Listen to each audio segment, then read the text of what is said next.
What happens when an officer's testimony shatters under the weight of a single video? Can one man's fight for justice change the entire system? Samantha Hayes, once a respected detective, now finds herself at the center of a scandal that could cost her everything. As Elijah Carter demands reform, is there hope for redemption? Watch as the truth unravels and justice hangs in the balance. Don't forget to like and subscribe to H2 Black Thread for more. The courtroom was silent, the kind of silence that settles like a heavy fog over a room, thick with anticipation and a nervous kind of energy. The bright fluorescent lights above cast a harsh glow on the polished wood of the courtroom, where people sat in rows, their eyes trained on the witness stand, waiting for the truth to emerge. At the heart of the tension was Elijah Carter, a black activist whose name had made headlines in the days leading up to the trial. The courtroom was packed with journalists, activists, and everyday citizens, all eager to see how the events of that fateful night in Atlanta, Georgia, would unfold. Elijah had been accused of assaulting Officer Matthew Blake during a protest in the city's downtown. The charge was serious, and the stakes couldn't have been higher. Elijah, seated at the defense table, sat motionless. His jaw was clenched, and his fingers were curled tightly into fists, resting on the polished wood beside him. The emotion on his face was hidden behind a mask of stoicism, but anyone who knew him would recognize the tension in his posture. He wasn't just fighting for his freedom. He was fighting for a truth that seemed to be slipping through his fingers, threatened by the carefully constructed narrative of those in power. Across the room, Samantha Hayes, a seasoned police officer with over 15 years of experience, sat poised on the witness stand. She was a woman who had built her career on trust and discipline, known for being meticulous and reliable under pressure. But today, she wasn't just any officer. She was the linchpin in the prosecution's case. Her testimony would determine the fate of Elijah Carter, and she knew the weight of that responsibility. Samantha adjusted her posture slightly, her fingers gripping the wooden ledge of the witness stand. Her expression was calm, almost detached, but there was a hint of something behind her eyes, a flicker of something she hadn't yet allowed herself to acknowledge. She had prepared herself for this moment, just as she had countless times before in her career, but today felt different. Today felt heavier. The prosecutor, Michael Langford, stood tall, his broad shoulders squared, his voice smooth and deliberate. He was a man who knew how to command a room, and he was confident in his case. The public's attention was focused on him as he addressed the court. He was about to make his move. "Detective Hayes," Langford began, his voice echoing in the stillness of the courtroom. "Can you confirm for the court that you personally witnessed the defendant, Elijah Carter, initiate physical contact with Officer Matthew Blake on the night of July 18th? Samantha didn't hesitate. Her answer came without a flicker of doubt. "Yes, I saw him throw the first punch." The words hung in the air like a gavel strike, harsh and final. Samantha's testimony was direct, unwavering, and it landed with the force of someone who was sure of what she had witnessed. The murmurs that rippled through the audience were quickly silenced by the sharp rap of the judge's gavel. To an outside observer, Samantha appeared poised, the epitome of professionalism. Her voice remained steady as she continued her testimony. He turned toward Officer Blake, raised his fist, and struck him in the jaw. That's when Blake and I stepped in to subdue him. Samantha's eyes met the jury, her gaze steady. She knew the importance of her words, and she knew how they would be received. The story she was telling painted a clear picture, one of a man who, in her eyes, was out of control, acting with aggression and violence toward a police officer who was only doing his job. Elijah's defense attorney, Lucas Freeman, had been sitting quietly at his table, observing. He hadn't reacted to Samantha's words, but the expression on his face betrayed a quiet confidence. He had expected this. Defense attorneys were often prepared for this moment, knowing that the prosecution would present their case with unwavering certainty. But Freeman had something else in mind, something that could tear the prosecution's case apart. Samantha didn't see Freeman's faint smile as she continued her testimony, nor did she hear the subtle shift in the air that hinted at the change that was about to come. She was focused on the task at hand, on delivering the truth as she understood it. Her years of experience had taught her that facts were facts, solid, unshakable. She believed in the integrity of her work, in the righteousness of the role she played in the system. The prosecutor pressed her for more details, eager to solidify the image of Elijah as the aggressor in the minds of the jurors. "Detective Hayes," Langford asked, his voice smooth as silk, "to be clear, you're stating under oath that you saw Mr. Carter act aggressively first. Is that correct?" "Yes," Samantha replied, her voice unwavering. He turned toward Officer Blake, raised his fist, and struck him. The courtroom was still, the air thick with the weight of her words. Samantha's testimony was convincing, at least that's how it appeared. The prosecution had made their case, and now it was up to the jury to decide whether to accept it. Elijah sat silently, his jaw tight, his body stiff. His attorney, Freeman, hadn't made a move yet, but Elijah could feel the weight of every eye in the room. He knew the prosecution's case was strong, too strong. But what Samantha didn't know was that Lucas Freeman had something up his sleeve, something that could unravel everything she had just said. Langford stepped back from the witness stand, satisfied with the foundation he had built. He glanced toward the judge, who gave a slight nod, signaling the end of his questioning. "Thank you, Detective Hayes," Langford said, his voice smooth and controlled. He turned toward the defense. "No further questions." The judge's voice broke through the silence that followed. "Mr. Freeman, your witness." Freeman rose slowly, buttoning his navy blue suit jacket with practiced ease. He was an older man, perhaps in his mid-50s, his salt and pepper hair combed neatly. He was the type of lawyer who had seen every trick in the book, the kind of lawyer who knew when to strike and when to wait. He approached the witness stand casually, as though the weight of the moment didn't faze him at all. Samantha watched him with a mixture of curiosity and wariness. She knew how defense attorneys worked. They would try to poke holes in her testimony, make her doubt her own recollection of the events. But she had no doubt. She had seen what she had seen. Freeman paused for a moment, allowing the silence to settle. The tension in the room was palpable, and the only sound was the faint tapping of a pen on the wooden desk. Then he spoke. "Detective Hayes," Freeman said, his voice carrying a quiet authority, "how long have you been with the department?" 15 years, Samantha replied without hesitation. "And in that time you've testified in court before?" Freeman asked, his tone calm and even. "Yes," Samantha answered, a hint of pride in her voice. She had testified countless times, and each time her word had been accepted without question. She had built a reputation for herself as a reliable officer, someone who could be trusted in the most high-pressure situations. Freeman nodded thoughtfully, as though weighing her answer. "And you understand the importance of accuracy in testimony?" he asked, his voice softer now.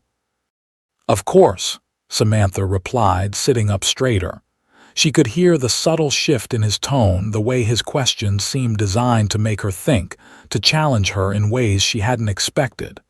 Freeman exhaled, almost as though he pitied her.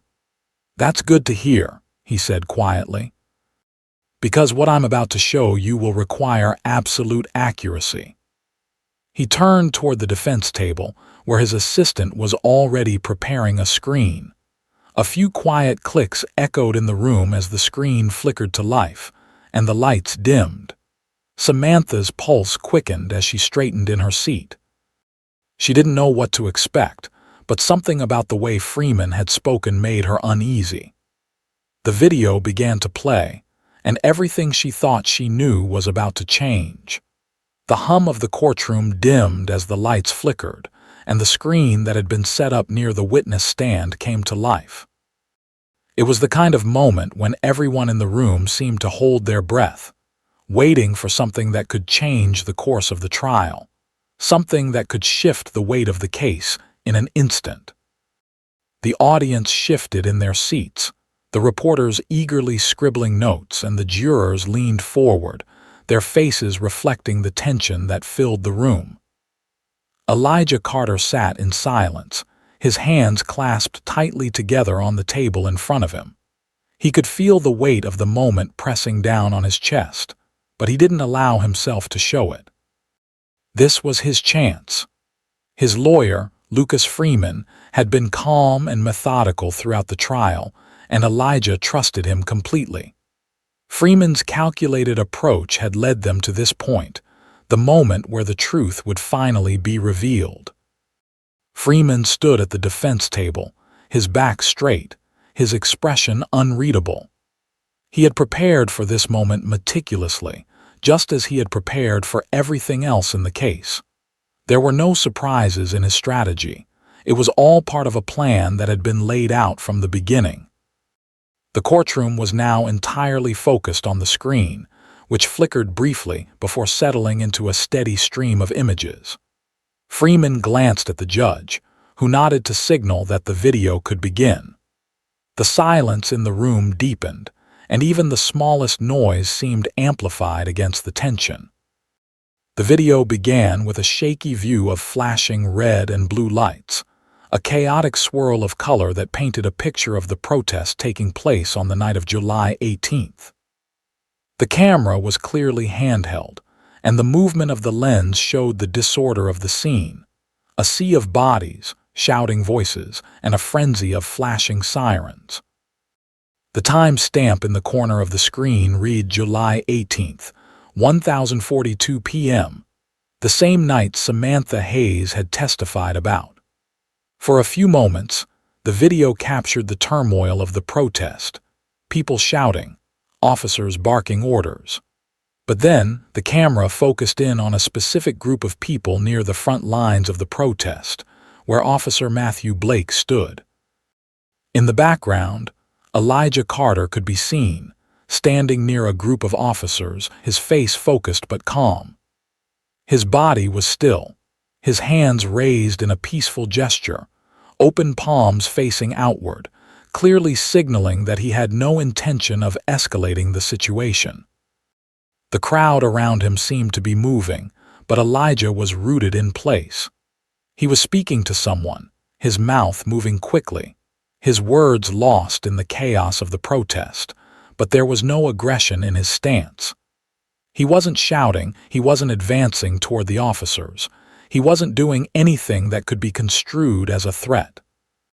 Samantha Hayes had testified that Elijah had turned toward Officer Blake, raised his fist and struck him, but the video told a completely different story. The camera zoomed in on Officer Blake, who was a few feet away from Elijah. Blake's face was tense, his body language confrontational. He was not standing back, maintaining his space, or attempting to defuse the situation. No, he was moving toward Elijah, his posture aggressive. Blake took a few steps forward, closing the gap between them. His hand reached out, jabbing a finger into Elijah's chest. Elijah recoiled slightly, his hand still raised, trying to back away, clearly not wanting to engage. His body language was defensive, not aggressive. Blake wasn't backing down. Instead, he pushed forward, shoving Elijah with his chest and his hands. The shove came so quickly that it was almost unexpected. Elijah's heel caught the curb, and he stumbled backward, his arms flailing to regain balance. The crowd around them seemed to grow louder, but the video's focus remained fixed on the altercation. One of the other officers, standing nearby, rushed in to grab Elijah by the collar, yanking him down forcefully to the ground. The sound of boots slapping against pavement echoed through the recording, and the image flickered briefly as the scuffle continued. There was no punch thrown. There was no moment where Elijah raised his fist in anger, as Samantha had testified. Instead, the video showed Blake's provocation, his decision to advance on Elijah, to physically shove him, leading to the chain of events that followed. The officers around them reacted immediately, not to any violence initiated by Elijah, but to the push by Officer Blake that had caused Elijah to lose his balance. The video didn't just reveal Elijah's innocence, it also exposed a harsh truth. Samantha Hayes had lied.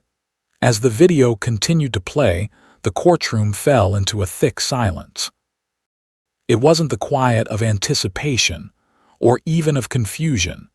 It was the kind of silence that enveloped a room when a lie has been exposed, when a crucial piece of evidence renders everything that came before it irrelevant. Samantha sat still in the witness box, her eyes fixed on the screen. She didn't move, didn't flinch, and didn't even seem to acknowledge the footage unfolding in front of her. Her hands gripped the edge of the stand tightly, her knuckles white. But inside, something was breaking. The reality of what was happening, the realization that her testimony had been disproven so thoroughly, seemed to take a moment to settle in her mind. She had convinced herself that what she had seen was the truth. She had believed in her account of the events. But now there was no denying the evidence. The video didn't lie. The camera cut off abruptly, the screen going black as the footage ended. The room was frozen in place. A murmur rippled through the audience, low at first but quickly swelling as people exchanged glances, whispers breaking the tense silence. Samantha's breath caught in her throat. The courtroom was no longer on her side. The weight of the moment hung heavy in the air, and for the first time in her career, she realized that her word might not be enough. She wasn't above the system she had served for so long. Her credibility had been shattered by a simple video, a video that had changed everything in a matter of seconds. Freeman stood still, his face expressionless as he turned away from the screen. He didn't need to say a word. His eyes met Samantha's, and for a brief moment, there was a sharpness in his gaze, a subtle acknowledgement of the victory he had just secured. The judge, who had remained silent throughout the video, cleared his throat and looked at Samantha. His gaze was firm but not judgmental. "Detective Hayes," he began, his voice measured and calm, "would you like to revise your testimony?" Samantha's throat was dry. She couldn't speak. She wanted to deny the truth. She wanted to stand up and defend herself, to claim that she had been mistaken, that what she had seen in the heat of the moment had somehow been misinterpreted. But the video, there was no denying it. The video had exposed her lie for what it was. She swallowed hard, but no words came out. Freeman's voice cut through the silence. "Detective," he said softly, "you testified under oath that you saw Mr. Carter initiate physical contact, but that's not what the video shows, is it?" Samantha's heart pounded in her chest. She didn't answer right away. She couldn't. The truth was right there, plain for everyone to see, and she was caught. She had lied. The prosecutor, Michael Langford, who had been sitting quietly, jumped to his feet. "Objection, Your Honor, the defense is leading the witness." The judge looked at Langford, then back at Samantha, his expression hardening slightly. "Objection overruled," the judge said. "Detective Hayes, answer the question." Samantha's voice was barely a whisper. "No, it's not what the video shows." The room seemed to hold its breath once more. This time, it wasn't anticipation or curiosity that filled the air. It was the weight of truth, heavy and undeniable. Samantha Hayes, the officer who had once been seen as a model of integrity, was now just another part of the system's failure. And outside the courtroom, the story was just beginning. The fallout from the courtroom was swift and brutal, and Samantha Hayes found herself at the center of a storm she couldn't control. The video, which had shattered her credibility in front of the jury, quickly spread across the internet, and with it, the consequences of her actions became impossible to escape. The once respected detective, who had served with the department for over 15 years, now had her name splashed across headlines, but not in the way she had envisioned. Instead of celebrating her career, the world was watching as her reputation unraveled. The media took hold of the story immediately. Journalists dug into her past, searching for any angle that would heighten the drama of her downfall. It wasn't long before headlines like "Detective Hayes caught in lie during high-profile trial" and "Veteran officer's testimony shattered by video evidence" dominated news outlets across the country. The public's reaction was instantaneous, and it was as unforgiving as the media. On social media platforms, hashtags like "perjury in blue" and "betrayal in blue" quickly gained traction, as people from all walks of life expressed their anger and disbelief. Samantha had been the model officer, trusted by her colleagues, revered by the community, and respected by those she worked with. Now, she was a symbol of betrayal. Comments flooded her social media pages, some expressing outrage, others disappointment. The once thriving career she had carefully cultivated now seemed to be slipping through her fingers, and the realization hit her harder with each passing moment. People who had once congratulated her on her achievements now questioned her integrity, wondering if they had ever truly known her. The backlash wasn't confined to the outside world. At the police department, things were no better. Samantha's actions had rocked the very foundation of the department's reputation. Her superior, Officer Mark Daniels, summoned her to his office the morning after the video went viral. Samantha walked through the door, her heart heavy, knowing that the conversation to follow wouldn't be easy. Mark Daniels sat behind his desk, his face hardened with a mixture of frustration and disappointment. He motioned for Samantha to take a seat, and as she did, he immediately addressed the elephant in the room. "Samantha, you've seen the video," Daniels began, his voice low but stern. "You know what's at stake here." Samantha nodded silently. Her throat was dry and she felt the weight of her actions pressing down on her. There was no escaping the truth. The video had exposed everything. She had lied under oath, and now the whole world knew it. "You've jeopardized not just your career, but the integrity of this department," Daniels continued, his eyes not leaving her face. "We are under a microscope now. Every action we take will be scrutinized. This is bigger than you, Samantha. This is about the credibility of the entire department." Her mind raced as she listened to Daniels, but no words came to her. She had no defense, no justification for what had happened. Her gut told her this wasn't just a mistake, it was a catastrophic failure of her own judgment. She had allowed her personal bias to distort the truth, and now she was paying the price. "I didn't mean to," Samantha started to speak, but her voice faltered. What could she possibly say? Her words, no matter how carefully chosen, couldn't undo what had been done. She had let her emotions take the lead instead of the oath she had sworn to uphold. Daniels raised a hand, cutting her off. "You need to stay quiet. No statements to the press. No interviews. The department is handling this internally, and you've been placed under investigation for perjury.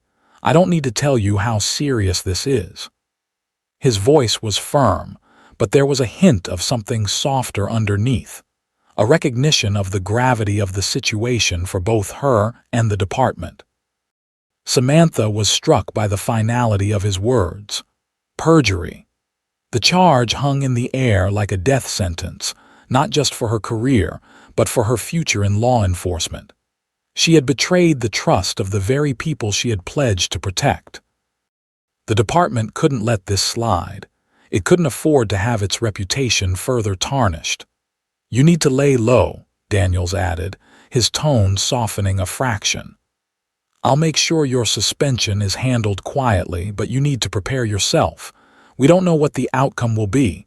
This is beyond me now.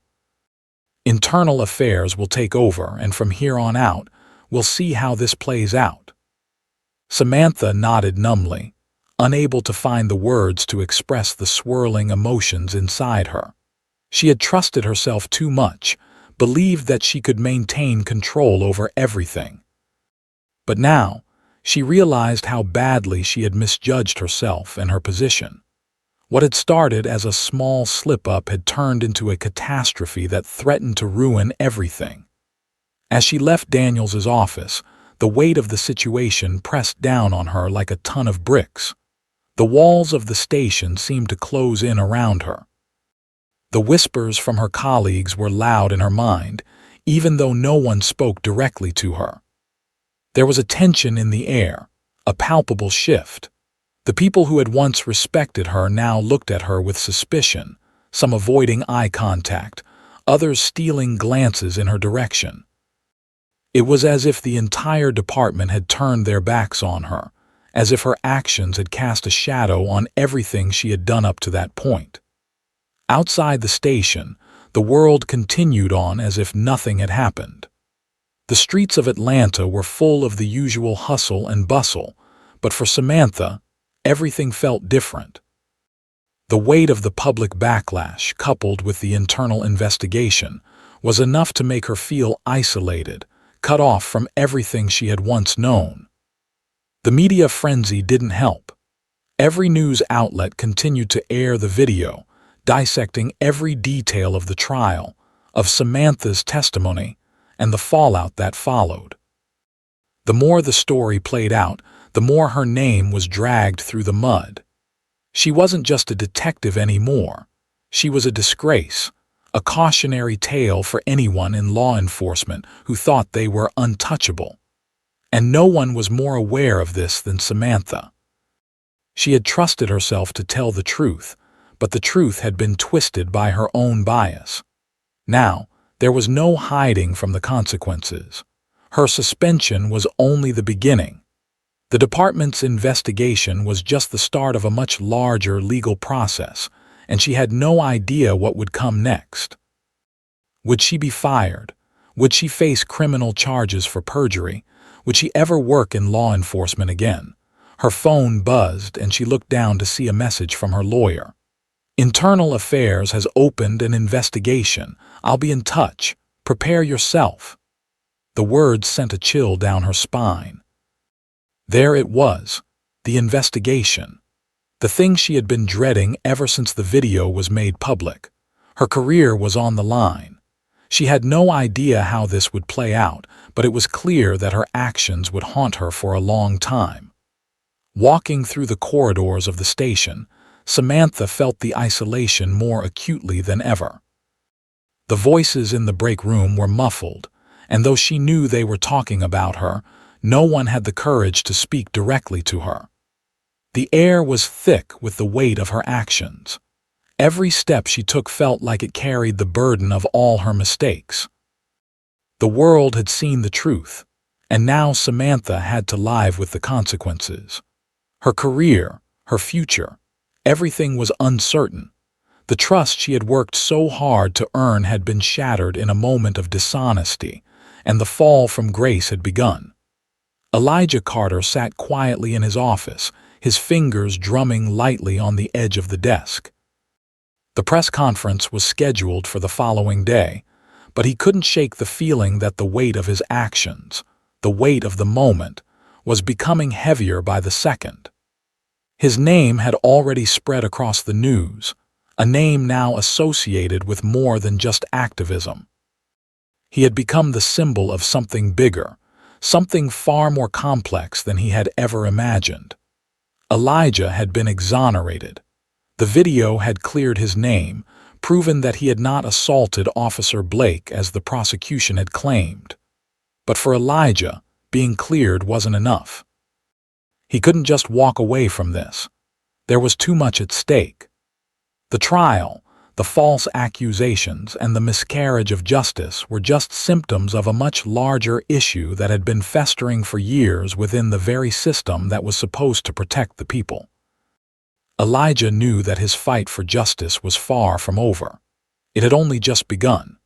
He wasn't naive enough to think that his exoneration was an isolated incident. The world now knew the truth about what happened to him on that fateful night, but there were countless others out there who didn't have a video to prove their innocence. There were thousands, if not millions, of people who had been wrongfully accused, whose voices had been silenced by a system designed to protect itself and its own. They didn't have the luxury of evidence, of a clear-cut video that could change the course of their lives. They had been ignored, dismissed, or worse, silenced by the very people who were meant to serve and protect them. Elijah had seen the brokenness in the system long before his own trial. He had been marching for years, standing side by side with those who had been forgotten, those who had been left behind. The protests, the rallies, the signs, all of it had been a call for change, for reform. But now he had the spotlight, and he wasn't going to let it slip away. He had to use this moment to demand more, to push for accountability, not just for himself, but for everyone who had ever been a victim of systemic injustice. The press conference was his chance to make sure that people understood this wasn't just about one man's struggle. This was about a system that had been rigged for far too long, and it was time for it to change. Elijah wasn't going to allow the public to forget that. The next day, the room was packed. The press, the activists, and the cameras filled every corner of the conference hall. Elijah stood at the podium, his lawyer Lucas Freeman standing beside him. He had already addressed the media several times, but this time was different. This was more than just answering questions. This was his opportunity to speak directly to the public, to those who had followed his case, and to those who might have thought his fight was over once the verdict came through. It wasn't. Not by a long shot. Elijah cleared his throat as he stepped up to the microphone. The noise in the room died down almost immediately, and every eye was on him. This was his moment, the moment he had been preparing for his entire life. "Thank you all for being here today," Elijah began, his voice steady, calm, but with a quiet intensity that resonated in the room. "I stand here today not as a man who has been exonerated, but as a man who has been given a platform to speak for the countless others who have not been given that same opportunity. I was lucky. I had video evidence that cleared my name, but the truth is, not everyone has that luxury." There was a hushed murmur in the room, and Elijah could feel the weight of every eye on him. This was bigger than his case. This was about all the cases that never made it to the headlines, about the people who were never given a chance to speak, the people whose stories never got told. "Let's be clear," Elijah continued. "The justice system, as it stands today, is broken. It's a system that has failed too many people for too long. People of color, in particular, have been systematically targeted, harassed, and punished by the very institutions that are supposed to protect them. We've seen it time and time again. Black and brown bodies criminalized, locked up, forgotten. And what's worse, there are those who never even get the chance to tell their side of the story. There are no videos, no viral moments to change the narrative. Their stories are lost in the system."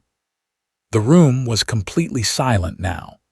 Elijah's words hung in the air, and he could feel the weight of the truth settling over the crowd. He wasn't just talking about himself anymore. He was talking about all the people who had been silenced, people whose lives had been altered forever by a corrupt system. A system that was supposed to deliver justice, but instead delivered bias and inequity. "We need reform," Elijah said, his voice rising with determination. "Not tomorrow, not next year, but today. We need accountability for those who abuse their power, and we need transparency in every step of the process. We need a system that doesn't just protect the guilty and leave the innocent to rot. We need to ensure that justice is for everyone, not just those lucky enough to have a camera recording their every move. A few reporters raised their hands, eager to ask questions, but Elijah held up a hand to silence them for just a moment. He wasn't finished. The system has failed too many people already, and it will continue to fail unless we demand change. This isn't just about police reform. This is about judicial reform, legislative reform, and an overhaul of the way we handle accountability in this country. We need to ask ourselves why it took a video for me to get justice, while so many others remain behind bars, their stories untold, their voices unheard. We need to end this cycle of inequality once and for all. There was a palpable shift in the room as Elijah finished speaking. The audience sat in stunned silence for a moment before the questions started coming in rapid succession. They wanted to know more about his next steps, his plans for action, and how the public could get involved. But Elijah didn't want to give the media what they expected. He wasn't just going to stand there and let his words be reduced to sound bites. He had a message, and it was one he wanted to be heard loud and clear. "I'm not done yet," he said, his eyes locking with the cameras. "This fight is just beginning. We're not going to stop until the system is held accountable, until every person who has ever been wrongfully accused gets the chance to fight for their freedom. And we will keep fighting until justice doesn't just mean getting lucky enough to have a camera in the right place. Justice needs to be something that is guaranteed to everyone, regardless of the color of their skin, the background they come from, or their circumstances." As the conference ended, the room was buzzing with activity. The reporters crowded around, eager to get the next big headline, but Elijah was already thinking ahead. He wasn't just going to stand in front of a crowd and speak. He had bigger plans in motion. He was going to use his platform, his newfound visibility, to drive real, tangible change. The fight for justice was far from over, but now, Elijah Carter had become the voice of a movement that would not be silenced until the system was forced to answer for its failure. The weight of Samantha Hayes' actions was now undeniable. The courtroom had echoed with the consequences of her false testimony, and the public had spoken. As the days passed, her life seemed to disintegrate bit by bit. The justice she had once fought for so passionately now eluded her. No longer a respected officer of the law, Samantha had become a symbol of betrayal, a cautionary tale of how even those who stand at the highest peaks of law enforcement can fall. Samantha's suspension from the police department was the first of many blows. The department had no choice but to place her on administrative leave while the internal investigation for perjury unfolded. She had violated the one sacred rule of her profession, honesty. And now, she had to face the repercussions. There was no hiding from the truth, and the department's integrity was at stake. Her mind constantly replayed the events, the courtroom, the testimony, the video. She thought of the moment the truth had been exposed, when the video had proven her words were lies. At that moment, the walls of her world had crumbled, and everything she had worked for in her career had been stripped away. Her reputation, once solid and respected, was now a hushed whisper of what it had been. She was no longer just Samantha Hayes, Detective of the Year. She was Samantha Hayes, the officer who lied under oath. It was an identity she didn't know how to bear. Her phone rang constantly, but she couldn't bear to answer it anymore. It was from former colleagues, some offering sympathy, others avoiding her. It was from the media, who wanted her side of the story, but she had no words left to give. Everything she had done seemed pointless now. In a moment of deep reflection, she knew she had to face the truth about herself. The guilt she felt consumed her, but she realized that guilt alone wouldn't heal the damage. She had to take responsibility, not just for the perjury, but for everything she had failed to uphold as an officer. She had sworn an oath, and she had broken it. The media had turned on her in a way that felt suffocating. The reporters didn't want to hear her explanations. They wanted her confession. Samantha knew the only way she could begin the long road to redemption was by facing the truth in the harshest light possible. She agreed to a public interview, a final opportunity to say the words she had been avoiding for so long. When the cameras turned on, Samantha felt the weight of 1,000 eyes upon her. The interview was being broadcast live, and she knew that her words would be scrutinized by millions. The question was simple: why had she lied under oath? The silence in the room stretched before Samantha spoke. She looked directly into the camera, her voice trembling but steady. "I lied," she said, her throat tight. "I lied because I let my emotions get the best of me. I let the pressure of the case and the anger I felt in the moment cloud my judgment. I thought I was doing the right thing, but I wasn't. And now, I have to live with the consequences of that." There was a long pause before she continued. "I understand that this isn't just about me. This is about the trust people put in law enforcement, and I failed to live up to that trust. I failed to protect the truth, and for that, I am deeply sorry. I know that no words can undo the damage I've caused, but I'm here today to tell you that I take full responsibility. I'm not asking for forgiveness, but I'm asking for the chance to make things right. I will do whatever it takes to prove that I can be better than what I've shown." Her admission was met with silence on the other end of the camera. There were no immediate questions, no comments from the reporters. It was as if the world was holding its breath. The truth was out, and the response to it would take time to unfold. But for Samantha, the weight she had carried for so long was beginning to lift. At least now, she was no longer hiding from what she had done. The interview was only the beginning. Samantha knew that her career, the career she had worked so hard to build, was likely over. Internal Affairs had already begun its investigation, and she would have to face whatever charges came her way. But despite the uncertainty, despite the damage to her life and reputation, Samantha felt a spark of hope. There was something freeing about facing the truth, something liberating about stepping out from the shadows of guilt. Redemption wasn't going to come easy, but it was possible. Meanwhile, across the city, Elijah Carter's call for justice had only grown louder.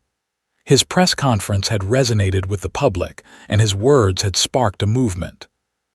He was no longer just a man exonerated in court. He had become the face of something bigger, something much more significant. He was calling for reform in the justice system, a reform that would ensure that no one else would have to suffer the same fate he had. Elijah was using his platform to demand that systemic change be made to hold police officers accountable, not just for misconduct, but for the very fabric of the justice system itself. Elijah's message about accountability, transparency, and fairness echoed through every news station, through every social media channel, and it inspired thousands of people. Samantha couldn't help but notice the parallels between their journeys. Elijah had been wronged, but now, his fight was not just for his own justice, but for the justice of those who had been silenced, those who had been left behind by a system that had failed them. She realized that, just like Elijah, she had to fight for something bigger than herself. She had to fight for her redemption, not just for herself, but for the people she had sworn to protect. As the days passed, Samantha began to take small steps toward redemption. She volunteered at a local organization that helped wrongfully convicted individuals, offering her time to give back to a system she had once been a part of. She worked to support those who, like Elijah, had no voice, those whose stories had been buried by the very system she had helped uphold. It wasn't enough to fix the damage, but it was a start. Elijah's unwavering pursuit of justice served as a constant reminder for Samantha. She couldn't undo what had been done, but she could choose to make things right moving forward, and that was what she intended to do. The road to redemption was long, and the weight of her past actions would always follow her, but Samantha knew she could take responsibility and keep moving forward. Much like Elijah's call for systemic change, she could change too. While her career might have been lost, the path to redemption and making things right, no matter how long it took, was still open to her.